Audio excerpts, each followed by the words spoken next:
एक गांव में एक बरगद का पेड़ था। आधी रात होने पर कुछ गांव वालों को उस पेड़ की एक डाली पर एक औरत पीठ करके सोती हुई दिखाई देती थी। गांव वाले उसे देखते ही वहां से डर के मारे भाग जाते थे।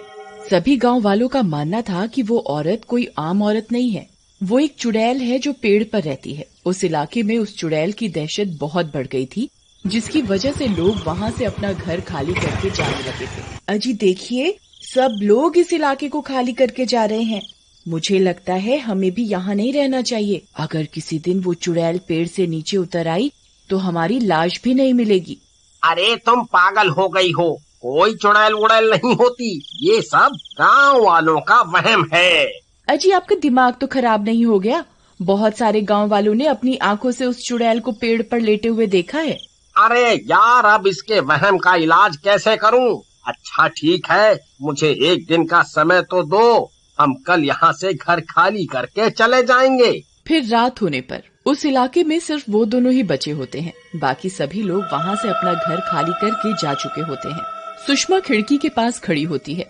अजी मुझे तो बहुत डर लग रहा है जी। देखिए ना, बाहर कितना सन्नाटा है। यहाँ हमारे अलावा और कोई भी नहीं है। कमबख्त सबके सब गांव वाले इस इलाके को छोड़कर भाग गए हैं। अरे कुछ नहीं होगा, तुम डरो मत। मैंने दूसरी जगह पर एक घर किराए पर देख लिया है। हम सुबह होते ही इस जगह को छोड़कर चले जाएंगे। फिर वो दोनों सोने लगते हैं। तभी कुत्ते रोना शुरू कर देते हैं। डर के मारे सुषमा की नींद खुल जाती है। अरे मर गए रे, ये कुत्ते इतने क्यों रो रहे हैं? अजी उठिए ना, मुझे बहुत डर लग रहा है।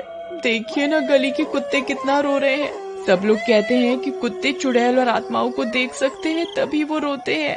अरे यार, तुम भी सुनी सुनाई बातों पर विश्वास करती हो। कुत्ते चुड़ैल को देखकर नहीं, बल्कि भूख लगने की वजह से रोते हैं। चलो सो जाओ। फिर इतना बोलकर बल्लू सोने लगता है, लेकिन सुषमा को नींद नहीं आती। फिर कुछ देर बाद किसी के चीखने की, गुर्राने की आवाज आती है। सुषमा खिड़की के पास जाकर बाहर की ओर देखती है तो उसे पेड़ पर कोई औरत पीठ करके सोती हुई दिखाई देती है। उसकी साड़ी पेड़ से नीचे की ओर लटक रही होती है। उसे देखकर वो बहुत डर जाती है। अजी जल्दी उठिए, देखिए वही हुआ जिस बात का डर था। देखिए वो चुड़ैल पेड़ पर कैसे लेटी है। फिर बल्लू भी खिड़की से झांक कर उस औरत को देखता है। अरे ये तो कोई औरत लगती है, इसी की वजह से सब लोगों को अपना घर छोड़ना पड़ा। मैं अभी जाकर इसकी खबर लेता हूँ। अजी आपका दिमाग खराब तो नहीं हो गया है जो खुद मौत के मुंह में जाना चाहते हो? अरे कुछ नहीं होगा, ये सिर्फ एक औरत है जो सब गांव वालों को डरा रही है। मैं अभी इसे सबक सिखाता हूँ।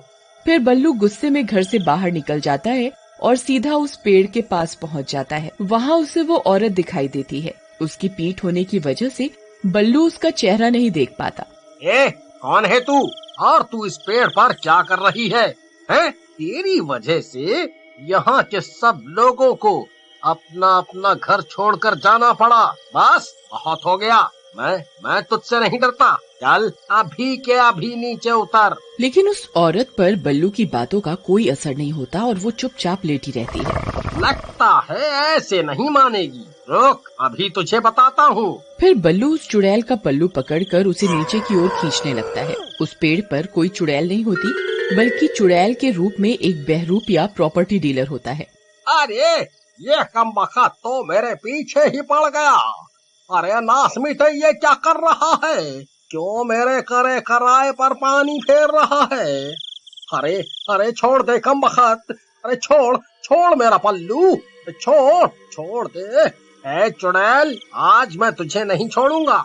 आज तुझे इस पेड़ से नीचे उतार कर ही रहूंगा। अब क्या करूं? अगर इसे मेरी असलियत के बारे में पता चल गया तो ये पूरे गांव को बता देगा। नहीं, मैं इसे अपनी असलियत के बारे में पता नहीं चलने दे सकता। फिर वो आदमी भी अपनी साड़ी का पल्लू पकड़कर उसे जोर से ऊपर की ओर खींचने लगता है और कुछ ही देर में बल्लू को पेड़ के ऊपर खींच लेता है। पेड़ पर पहुंचकर बल्लू को उस चुड़ैल की असलियत का पता चलता है। अरे तू, ये कैसे हो सकता है? अच्छा, तो तू एक बहरूपिया है जो लोगों को चुड़ैल बनकर डरा रहा था। फिर वो आदमी बल्लू के मुंह पर अपना दुपट्टा फाड़कर बांधता है ताकि बल्लू शोर न मचा सके। दूसरी तरफ बल्लू को पेड़ पर खींचता हुआ देखकर सुषमा डर जाती है। हे भगवान, इस चुड़ैल ने तो इन्हें पेड़ के ऊपर खींच लिया, अब क्या करूं? फिर सुषमा भागती हुई सीधा गांव के सरपंच के पास जाती है और सरपंच को इस घटना के बारे में बताती है। अब तो हद ही हो गई, आज तक उस चुड़ैल ने किसी पर हमला नहीं किया था, अब हमें उस पेड़ का कुछ न कुछ करना ही होगा। फिर सरपंच कुछ गांव वालों को अपने साथ लेकर उस पेड़ की ओर जाता है। देखिए सरपंच जी, ये यहीं खड़े हुए थे, तभी उस चुड़ैल ने इन्हें ऊपर की ओर खींच लिया। फिर सब गांव वाले ऊपर की ओर देखने लगते हैं, लेकिन पेड़ बहुत घना होने की वजह से उन्हें कुछ दिखाई नहीं देता। वहीं ऊपर पेड़ में वो बहरूपिया छुपा हुआ बैठा होता है। उसने बल्लू को पेड़ से बांध रखा होता है। बल्लू चिल्लाने की बहुत कोशिश करता है, लेकिन मुंह पर कपड़ा बंधा होने की वजह से वो किसी को उसकी असलियत नहीं बता पाता। कमबख्त, देख तेरी वजह से क्या हो गया। आज तक डर के मारे कोई भी गांव वाला यहाँ आने की हिम्मत नहीं करता है।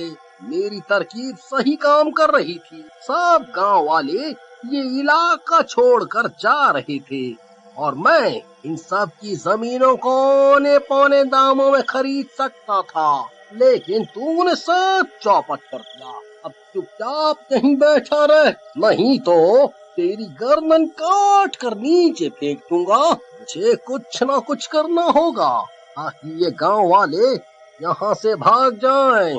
फिर वो बहरूपिया स्पीकर में चुड़ैल की डरावनी आवाजें बजाने लगता है।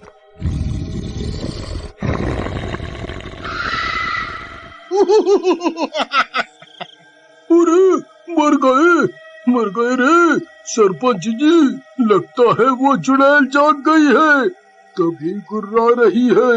मुझे लगत है हमें यहाँ और नहीं रुकना चाहिए, चलो यहाँ से चलते हैं। नहीं, अब हम और डर डर के नहीं जी सकते। आज हम इस चुड़ैल को मजा चखा कर ही रहेंगे। भीमा, एक काम करो, इस पेड़ को आग के हवाले कर दो। ना रहेगा बांस, ना बजेगी बांसुरी। नहीं नहीं सरपंच जी, अगर आपने पेड़ पर आग लगवा दी तो मेरे पति का क्या होगा? बल्लू अब तक मर चुका होगा, उस चुड़ैल ने कब का उसे खा लिया होगा, उसके बचने की कोई उम्मीद नहीं है अब। अरे मर गए रे, ये कमबख्त गांव वाले तो इस पेड़ को आग के हवाले करना चाहते हैं, अब क्या करूं? तभी ये सब सुनकर बल्लू छटपटाने लगता है। फिर वो बहरूपिया उसके मुंह से वो कपड़ा हटा देता है। अरे नास मिटे बहरूपिये, आज तू नहीं बचने वाला, आज तेरा पर्दा फाश होकर ही रहेगा। अरे भाई, मेरा पर्दा फाश तो तब करोगे जब जिंदा बचोगे। गांव वाले इस पेड़ को आग के हवाले करने जा रहे हैं। तभी भीमा पेड़ को आग के हवाले कर देता है। अरे अरे अरे मर गया रे, अरे अरे कमबख्त तो रुक जाओ, अरे अरे अरे मर गया रे। अरे अरे गांव वालों रुक जाओ, यहाँ कोई चुड़ैल नहीं है। मैं तो सिर्फ चुड़ैल बनने का नाटक कर रहा था ताकि इनकी जमीनें कम दामों में खरीद सकूं। अरे मर गया जी। अरे अरे नास मिटो, जल्दी ये आग बुझाओ, नहीं तो हम नहीं बचने वाले। अरे अरे मर गया रे। उन दोनों की आवाजें सुनकर गांव वाले हैरान हो जाते हैं। अरे सरपंच जी, ये चुड़ैल की आवाज को क्या हो गया? ये अचानक से मर्द की आवाज कैसे निकालने लग गई है? सरपंच जी, ये इन्हीं की आवाज है, ये जिंदा है, जल्दी कुछ कीजिए ना। भीमा, यहाँ जरूर कुछ गड़बड़ है, जल्दी से इस आग को बुझाओ, हमें इस आग को रोकना होगा। फिर गांव वाले बल्लू के घर से पानी की बाल्टियां भर भर कर लाते हैं और पेड़ की आग को बुझाने लगते हैं। कुछ ही देर में वो आग पर काबू पा लेते हैं। फिर बल्लू और वो बहरूपिया पेड़ से नीचे की ओर कूद जाते हैं और बहरूपियों को चुड़ैल के रूप में देखकर सब हैरान रह जाते हैं। अरे ये तो इसी गांव का प्रॉपर्टी डीलर मनोज है। कमबख्त, तू इस पेड़ पर चुड़ैल बनकर क्यों रह रहा था?